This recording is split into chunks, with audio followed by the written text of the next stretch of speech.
پانی پیو گے؟ میں تمہارے لیے شربت لے کر آتا ہوں۔ اشر نے کہا جی ہمیں بہت پیاس لگی ہے۔ تبھی وہ بزرگ اپنی قبر کے پاس گئے اور غائب ہو گئے۔ اشر نے کہا ماما وہ کہاں پر گئے؟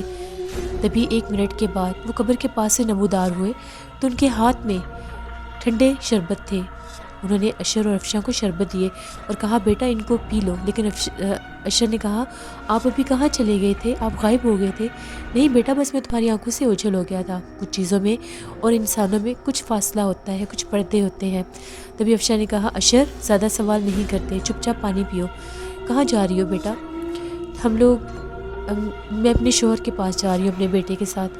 وہ جو باہر لڑکی کھڑی ہے وہ ہمیں لے کر جا رہی ہے، وہ شیطان کی چیلی ہے، وہ تمہیں تمہارے شوہر کے پاس لے کر نہیں جا رہی، بلکہ وہ تو تم سے پرانا بدلہ لے رہی ہے۔ شاید تم نہیں جانتی یہ تمہاری بہت بڑی دشمن ہے۔ یہ وہ لڑکی ہے جس کو تمہارے شوہر نے شادی کرنے سے انکار کیا تھا اور اس انکار کو وہ اپنی توہین سمجھ بیٹھی، اور اب یہ تمہیں ایسی جگہ پر لے کر جا رہی ہے جہاں سے تمہارا ایمان چھین سکے اور تمہارے شوہر کے سامنے تمہیں غلط ثابت کر سکے۔ تم اس کے ساتھ نہیں جاؤ گی، یہاں تمہاری حفاظت میں کروں گا۔ تبھی افشاں اور اشر بابا جمالی کی طرف دیکھنے لگے اور کہنے لگے ہماری مدد کیجیے، ہمیں نہیں پتا تھا کہ یہ کون ہے اور ہمیں کہاں لے کر جا رہی ہے۔ یہ تو ہمیں یہی بتا رہی تھی کہ یہ میرے ماموں کی بیٹی ہے، اس نے تمہیں دھوکہ دیا ہے، وہ ایک کالے جادو کی ماہر ہے اور ایک شیطان ٹنڈن گوپال کی چیلی ہے، اور تم لوگوں کو وہیں پر لے کر جا رہی تھی صرف اور صرف تمہارے شوہر سے انتقام لینے کے لیے۔ کیا آپ یہ سب جانتے ہیں؟ بس یہی سمجھ لو اللہ نے تم لوگوں پر اپنا کرم کر دیا جو تم لوگ یہاں پر آ گئے۔ تم لوگ یہاں پر محفوظ ہو، چپ چاپ یہاں پر بیٹھے رہو، پریشان ہونے کی ضرورت نہیں ہے۔ یہ چاہے کچھ بھی کہتی رہے، اس کو کسی بات کا کوئی جواب نہیں دو گے، تم لوگ چپ چاپ یہاں پر بیٹھے رہو۔ ان دونوں نے شربت پیا، اتنے میں گاڑی میں سفورہ نے پانی ڈلوایا اور جیسے ہی بونٹ بند کیا اور گاڑی سٹارٹ کرنے لگی تو اس کی نظر پچھلی سیٹ پر پڑی۔ ارے یہ دونوں کہاں گئے؟ تبھی اس کی نظر پڑی تو افشاں اور اشر سامنے بابا جمالی کے مزار پر بیٹھے تھے۔ تم لوگ وہاں پر کیا کر رہے ہو؟ چلو جلدی سے آ جاؤ، ہمیں دیر ہو رہی ہے۔ افشاں اور اشر نے کسی بات کا کوئی جواب نہیں دیا۔ تم لوگ سن نہیں رہے؟ میں تم لوگوں سے بات کر رہی ہوں، کیا بہرے ہو گئے ہو؟ جس پر افشاں اور اشر نے پھر کوئی جواب نہیں دیا۔ بابا جمالی بادستور پاس بیٹھ کر مسکرا رہے تھے۔ تبھی افشاں نے کہا اب ہم کیا کریں؟ یہ ادھر نہ آ جائے۔ بیٹا دیکھتی جاؤ، یہ ادھر نہیں آ سکتی، اس کو بھونکنے دو، جب تک بھونک سکتی ہے بھونکتی رہے۔ تبھی سفورہ نے کہا رکو، تم لوگ ایسے نہیں مانو گے، ابھی تم لوگوں کو گھسیٹ کر باہر لاتی ہوں۔ جیسے ہی سفورہ نے بابا جمالی کے مزار کے احاطے میں پاؤں رکھا تو اس کو اتنا زور سے جھٹکا لگا کہ وہ الٹے پاؤں پیچھے بھاگی۔ ایسا لگ رہا تھا کہ اس کے جسم کو کوئی چیز جلا دے گی۔ یہ کیا؟ یہ کیسے ممکن ہے؟ ایسے کیسے ہو سکتا ہے؟ آخر میں اندر کیوں نہیں جا پا رہی اور یہ لوگ اندر بیٹھے ہوئے ہیں؟ تبھی اس نے ایک بار پھر کوشش کی، دوسری بار بھی اس کو اس سے زیادہ زور سے جھٹکا لگا۔ نہیں، یہ تو کوئی عجیب بات ہے، میں اندر کیوں نہیں جا پا رہی؟ دیکھو میں تم لوگوں کو آخری بار کہہ رہی ہوں، چپ چاپ باہر آ جاؤ ورنہ تم لوگوں کا انجام بہت برا کروں گی، تم لوگوں کو جلا کر راکھ کر دوں گی۔ افشاں اور اشر نے پھر بھی کسی بات کا جواب نہیں دیا۔ ٹھیک ہے مت آؤ، جب اندر بیٹھ کر بھوکے مرو گے تو باہر نکلو گے نا، پھر تم لوگوں کو دیکھنا میں کیا حال کرتی ہوں، میں بھی ادھر ہی بیٹھی ہوئی ہوں۔ تبھی دوپہر سے شام ہو گئی، افشاں اور اشر وہاں سے ہلے نہیں اور سفورہ بھی وہاں پر بیٹھ بیٹھ کر تھک گئی۔ تبھی سفورہ نے دیکھا کہ اب اندھیرا پھیلنے لگا ہے، آخر ان کھنڈرات میں کیا کروں گی؟ مجھے وقت نہیں ضائع کرنا چاہیے، مجھے ٹنڈن گوپال مہاراج کے پاس جانا چاہیے، ان سے کوئی مدد مانگتی ہوں کہ میں اس مزار کے اندر کیوں نہیں جا پا رہی، آخر اس کی کیا وجہ ہے؟ شاید میرا وجود ناپاک ہے اس لیے۔ تبھی سفورہ ابھی اٹھی ہی تھی، اس کو ایک دم چکر آیا، اس کی آنکھوں کے آگے اندھیرا ہو گیا، وہ اتنی زور سے چکرائی کہ زمین پر گری، اس کو کچھ ہوش نہیں رہا۔ جب اسے ہوش آیا تو اس نے خود کو بہت سے لوگوں کی ایک محفل میں پایا، وہاں پر بہت سے لوگ تھے، بہت بزرگ تھے، وہ یہ کہہ رہے تھے کہ اس ایمان فروش لڑکی کو زندہ دلکور کر دو، اس کو مار دیا جائے، کوئی کہہ رہا تھا اس کی گردن قلم کر دی جائے، کوئی کہہ رہا تھا اس کی عبرت ناک موت ہونی چاہیے۔ لیکن پھر ایک عظیم بابا کی آواز گونجی، وہ یہ کہہ رہے تھے نہیں، یہ مسلمان لڑکی ہے، یہ ایک مسلمان گھرانے کی بیٹی ہے، اس کے ماں باپ ابھی بھی مسلمان ہیں، اس کو اس طرح کی موت نہیں دینی چاہیے، اس کے بارے میں کچھ سوچئے۔ تبھی وہاں پر ایک غرام برپا ہو گیا، نہیں نہیں، اس کو موت کی گھاٹ اتار دیا جائے، اس نے اپنا ایمان بیچا ہے، اس نے کالے جادو کے عمل سیکھے ہیں، اس نے اپنے ایمان سے خود کو دستبردار کیا ہے، اس کو اس کی سزا دینی چاہیے۔ تبھی وہ کہنے لگے نہیں، میں تم لوگوں کو اس کے وجود کے ساتھ جڑی ایک کہانی سنانا چاہتا ہوں۔ دوسری جانب ہارون افشاں اور اشر کو ڈھونڈتا ڈھونڈتا انہی کچی آبادیوں میں گھومتا رہا جہاں پر بابو خان کا گھر تھا۔ جیسے ہی وہ وہاں کے ایک بازار میں پہنچا تو اس نے سامنے دیکھا سبزی والے کے ٹھیلے کے پاس ایک لڑکی کھڑی تھی۔ ہارون کو اس کا چہرہ جانا پہچانا لگا۔ تبھی ہارون اس کے پاس گیا تو اس کا حلیہ بہت زیادہ غریب تھا، جسم پر کپڑے پھٹے پرانے تھے۔ اس کے پاس اتنے پیسے نہیں تھے کہ وہ سبزی والے کو پورے پیسے دے سکے۔ ہارون نے جب اس کا چہرہ دیکھا، ہارون کے منہ سے نکلا افشاں تم شمسہ ہارون کی بہن تھی۔ جیسے شمسہ نے ہارون کو دیکھا وہ کہنے لگی، ہارون بھائی میرے بھائی آپ کہاں چلے گئے تھے؟ آپ ٹھیک ہیں؟ اتنے عرصے کے بعد آپ کو دیکھا ہے۔ یہ وہی شمسہ تھی جن کے گھر میں ہارون نے پرورش پائی تھی، جس کے ماں باپ ہارون کو اپنے بچوں سے زیادہ محبت کرتے تھے۔ یہ کیا حال ہو گیا تمہارا؟ آخر تم یہاں پر کیا کر رہی ہو؟ بس بھائی میری تو دنیا ہی برباد ہو گئی، کیا بتاؤں میں کن حالات میں ہوں، یہاں پر کیوں بحث کر رہی ہو؟ میرے پاس پیسے کم پڑ گئے ہیں، اس سبزی والے کو پیسے دینے ہیں۔ تبھی ہارون نے سبزی والے کو پیسے دیے اور ساری سبزی اٹھا کر شمسہ سے پوچھنے لگا، تمہارا گھر کہاں پر ہے؟ بھائی وہ سامنے گلی میں میرا گھر ہے۔ ہارون شمسہ کے ساتھ اس کے گھر آیا تو ایک ٹوٹا پھوٹا غربت کا مارا ہوا گھر تھا جہاں دو چھوٹے چھوٹے بچے کھیل رہے تھے۔ ہارون نے پوچھا، یہ بچے کون ہیں؟ بھائی یہ میرے بچے ہیں۔ شوہر کہاں ہے تمہارا؟ ان کا انتقال ہو گیا، ان کو TB ہو گئی تھی۔ عنایت علی کا کیا بنا؟ عنایت علی پولیس مقابلے میں مارا گیا۔ اماں اور ابا کے انتقال کے بعد اس کے بھی جو چال چلن تھے اس کی سزا اس کو مل گئی۔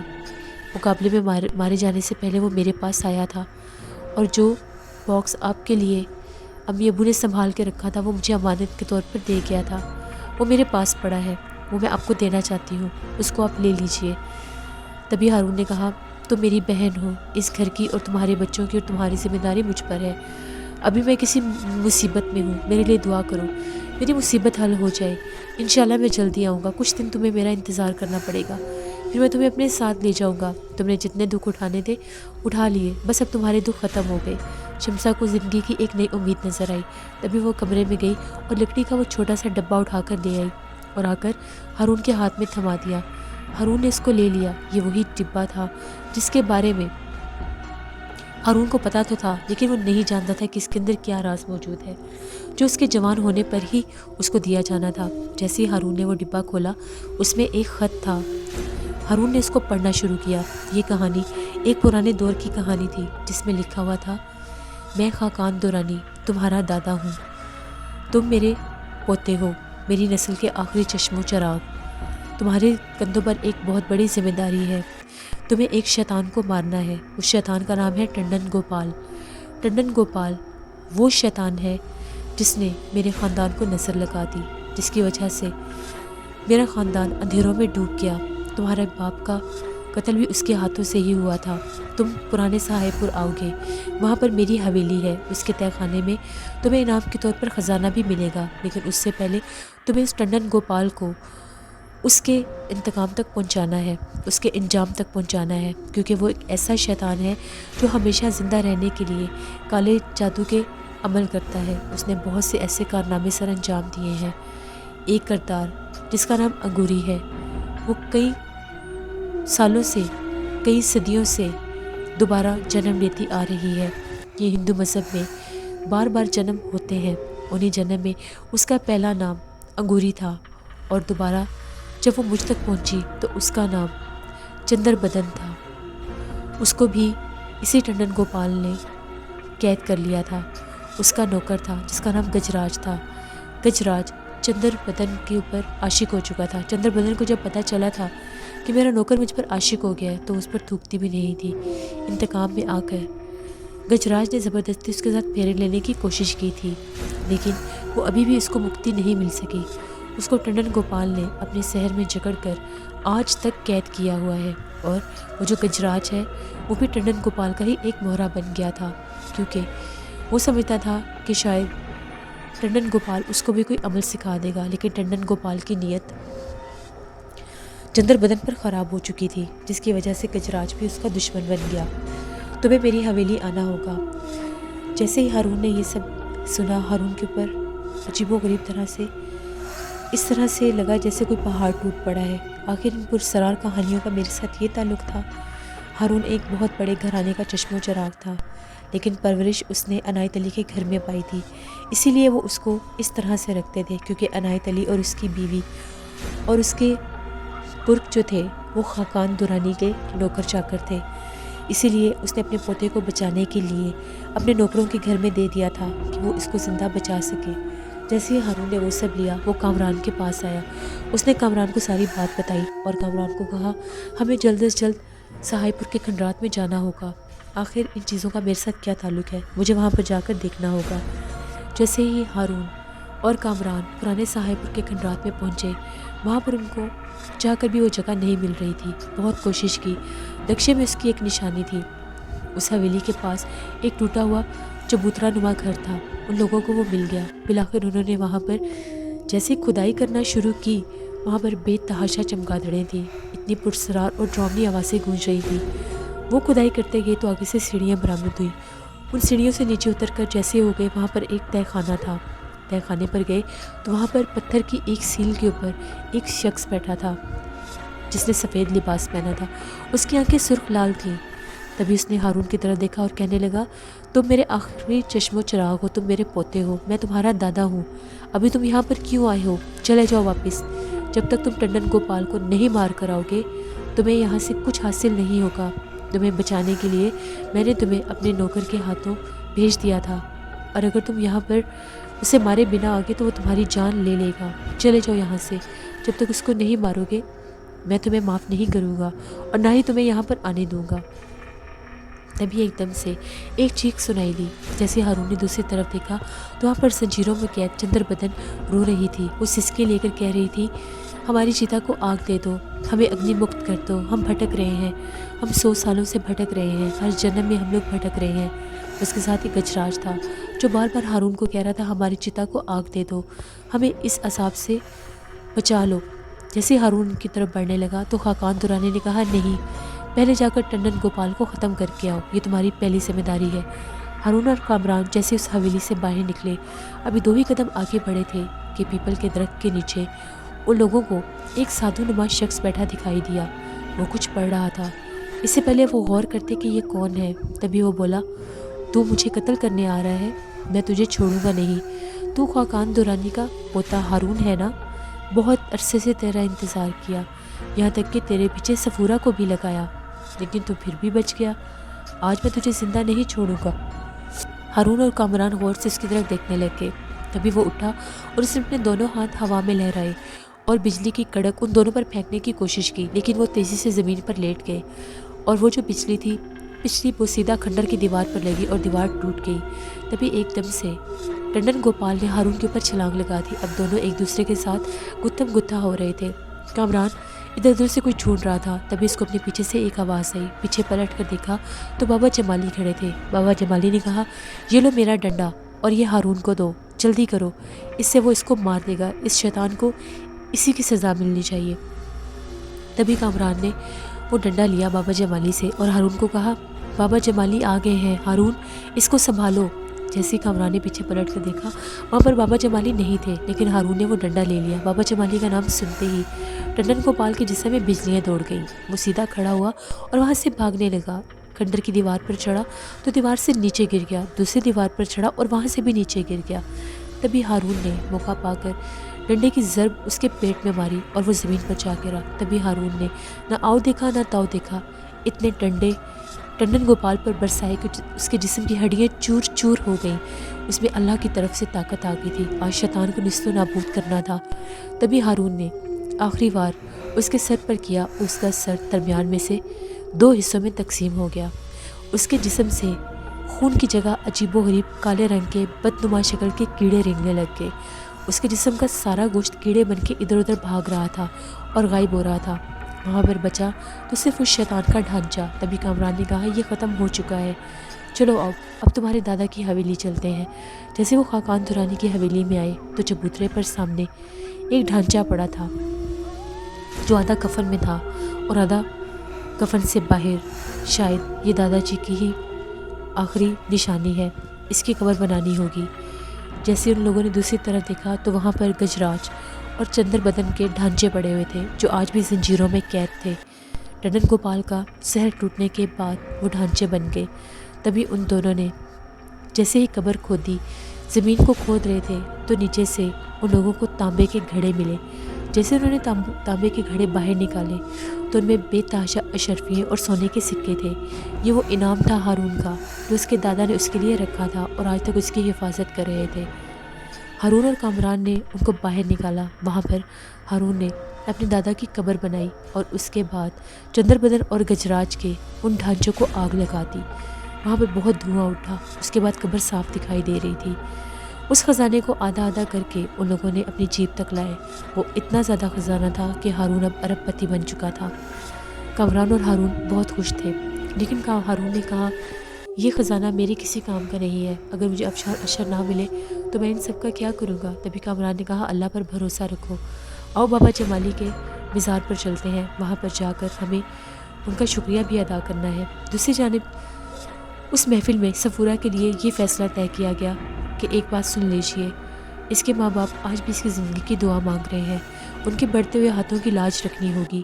اس لڑکی کو ہم بچا سکتے ہیں، اس کا ایک حل ہے، اس کے جسم میں پیدا ہونے والا غلیظ خون جو اس نے اپنا ایمان دے کر گندا کیا ہے، اس خون کا ایک ایک قطرہ باہر نکال دیا جائے، اس کی جگہ پر نیا خون آ جائے گا تو یہ لڑکی پھر سے اس کا ایمان تازہ ہو جائے گا اور یہ غلاستوں سے بچ جائے گی۔ اس فیصلے کے بعد صفورہ کو کچھ سمجھ نہیں آ رہی تھی وہ کہاں ہے۔ اس کی آنکھ کھلی تو ایک خستہ حال عمارت میں تھی۔ وہاں سے اٹھ کر جیسے ہی باہر نکلی، سامنے ایک سڑک تھی، سڑک کے اوپر سے بہت سی گاڑیاں گزر رہی تھیں۔ صفورہ وہاں پر نیم غنودگی کے قدم اٹھاتی ہوئی چلتی ہوئی جا رہی تھی۔ کچھ لوگ یہ سمجھ رہے تھے کہ شاید یہ ایک اوباش لڑکی ہے جو نشے کی حالت میں باہر چل رہی ہے، کچھ لوگ اس کو روح سمجھ رہے تھے۔ جیسے صفورہ نے ایک موڑ مڑا، پیچھے سے ایک بہت بڑی ویگن آئی، اس نے بہت تیزی میں صفورہ کو ٹکر ماری۔ صفورہ 8 سے 9 فٹ اونچی بلندی پر جا کر گری اور اس کے بعد اس کے جسم سے بے تحاشا خون بہہ رہا تھا۔ اس کو زخمی حالت میں ہاسپٹل پہنچایا گیا، اس کا بہت سارا خون نکل چکا تھا، شاید اس کے بچنے کے امکان نہیں تھے، لیکن جلدی سے اس کو آپریشن تھیٹر میں لے جایا گیا۔ وہاں پر اس کا آپریشن شروع ہو گیا۔ ڈاکٹرز نے کہا اس کے خون کی جانچ کرنی چاہیے کیونکہ اس کے خون میں سرخ اور سفید خلیوں کے علاوہ کالے رنگ کے کچھ دھبے ملے۔ جیسے ان کو ڈاکٹرز نے چیک کیا تو وہ ایک انسانی وجود تھے، زندہ وجود۔ وہ لوگ بہت حیران تھے کہ اس کو باہر کے ملکوں کی لیبارٹری میں بھیجنا چاہیے، آخر یہ سب کیا ہے؟ تبھی ڈاکٹرز نے یہ کہا کہ اس کے جسم کے خون کا ایک ایک قطرہ نکال کر نیا خون ڈالنا ہوگا، لیکن کوشش یہ کرنی ہوگی کہ اس کا دل بند نہ ہو۔ صفورہ کے گھر بھی اطلاع دے دی گئی کیونکہ اس کے پاس سے جو سامان ملا تھا اس میں اس کے گھر کا پتہ اور ماں باپ کا نام اور نمبر تھا۔ وہ لوگ بھی آ گئے، ڈاکٹرز کو یہ کہہ رہے تھے ہماری بچی کو بچا لیں، چاہے اس کے لیے کچھ بھی ہو جائے۔ ڈاکٹرز نے کہا ہم لوگوں کو ایک آپریشن کرنا ہے، اس میں اس کی جان بھی جا سکتی ہے۔ جس پر طاہر علی نے کہا آپ اپنا کام کیجیے، ہمیں اللہ پر پورا بھروسہ ہے۔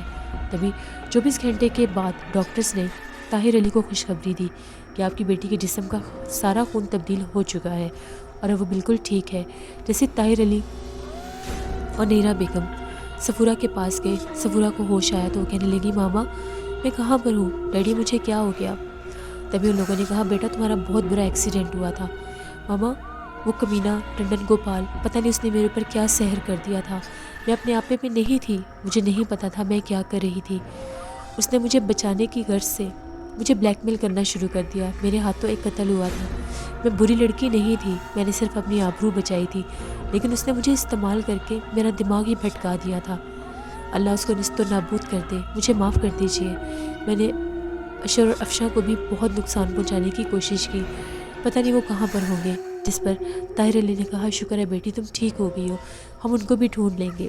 دوسری جانب جیسے ہی ہارون اور کامران بابا جمالی کے مزار کے پاس پہنچے تو وہ کیا دیکھتے ہیں، اپنے مزار کے پاس بابا جمالی کھڑے مسکرا رہے ہیں، ان کا نورانی چہرہ ہے سامنے۔ ہارون جیسے ان کے پاس پہنچا ان کے قدموں میں گر کر گڑ گڑانے لگا اور کہنے لگا مجھ سے میرا سارا خزانہ لے لیجئے، مجھے میری کل کائنات دے دیں، میری بیوی اور میرا بیٹا۔ تبھی بابا جمالی نے کہا بیٹا اللہ تم پر خوش ہو، تمہیں جس کام کے لیے چنا تھا تم نے وہ کام کر دیا، تم نے شیطان کو نیست و نابود کر دیا۔ تبھی بابا جمالی نے کہا اشر اور افشاں باہر آ جاؤ۔ تو بابا جمالی کی قبر سے پچھلی طرف سے دیوار تھی، اس دیوار کے پیچھے سے اشر اور افشاں مسکراتے ہوئے باہر آ گئے اور ہارون ان کو دیکھ کر خوش ہو گیا۔ ہارون نے بابا جمالی کا شکریہ ادا کرنے کے لیے جیسے ان کی طرف دیکھا تو بابا جمالی وہاں پر موجود نہیں تھے۔ ان کے مقبرے کے پاس سے بہت پیاری خوشبو مہک رہی تھی۔ یہ تھی سہائے پور کی، پرانے سہائے پور کی ایک کہانی، جس کے کچھ کردار تھے جو میں نے آپ لوگوں کے سامنے رکھے۔ ایم اے راحت کا ناول 100 سال پہلے آپ لوگوں کو کیسا لگا مجھے ضرور بتائیے گا۔ یہ اس ناول کی لاسٹ ایپیسوڈ تھی۔ اب جو نیکسٹ ناول میں آپ لوگوں کے لیے لے کر آؤں گی وہ بھی بہت ہارر ہوگا۔ اپنا فیڈ بیک مجھے ضرور دیں، اور جن لوگوں نے ابھی تک ہارر اردو سینٹر کو سبسکرائب نہیں کیا، ہارر اردو سینٹر کو ضرور سبسکرائب کریں، اور میرے چینل کے ناولز کو جو ایپیسوڈز آپ لوگ دیکھتے ہیں ان کو شیئر بھی کریں۔ Thank you for watching, stay blessed, اللہ نگہبان۔